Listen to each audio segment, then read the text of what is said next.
Hey first grade friends, welcome back, and this week we are writing our narrative that tells what happened in the story Stinky Trash.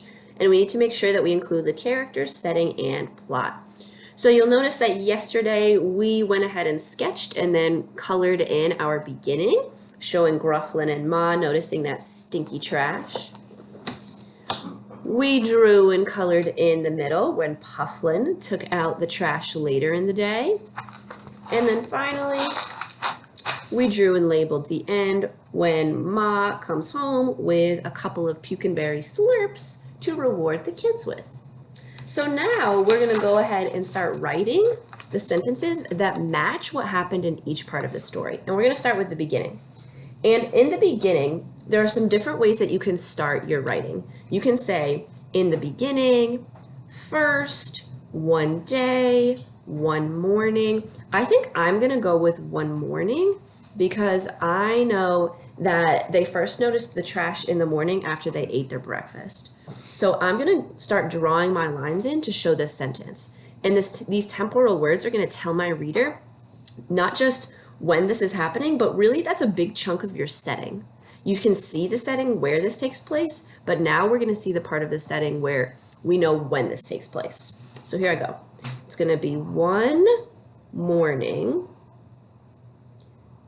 Grufflin and Ma smelled the stinky trash.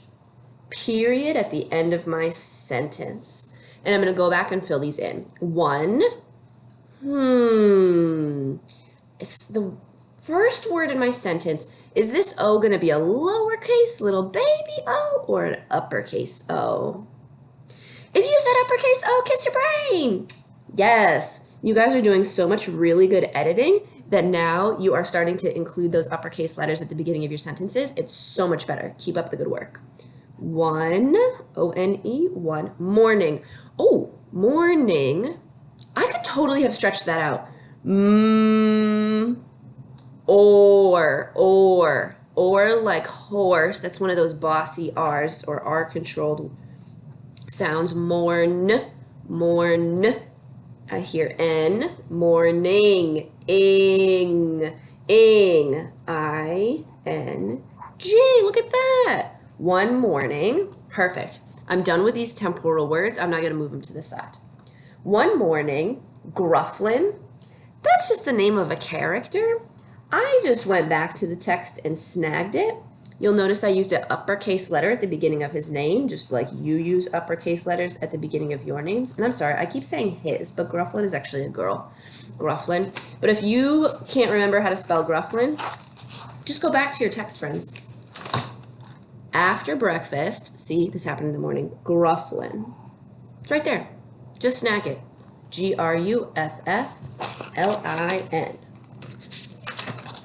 One morning, Grufflin and Ma, and, A-N-D, and, Ma, oh, Ma, M-A is Ma, uppercase M, because again, this is the beginning of her name. One morning, Grufflin and Ma smelled the stinky trash. Smelled. Okay. I'm going to stretch this out, but I know that at the end of this word, I'm going to have a suffix ed because this already happened.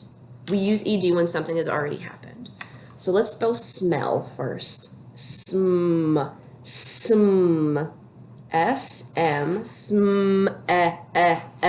L, E like elephant. Smell.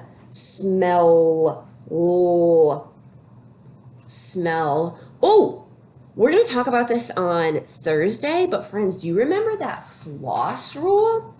The floss rule says you need to double your F, double your L, double your S, and actually Z after a short vowel if it's coming at the end of your word.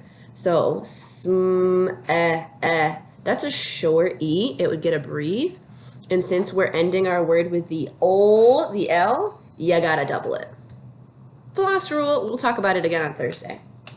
Smell. So there's my root word smell. I want it to be smelled. It already happened. And I know to say that something already happened, I have to add suffix ed. One morning, Grufflin and Ma smelled the stinky trash. The, T-H-E, the, stinky. Miss Burns, I don't know how to spell stinky. Guess what, friend? Your text does. Go back to your text. Stinky trash. It's right in the title. S-T-I-N-K-Y. S-T-I-N-K-Y.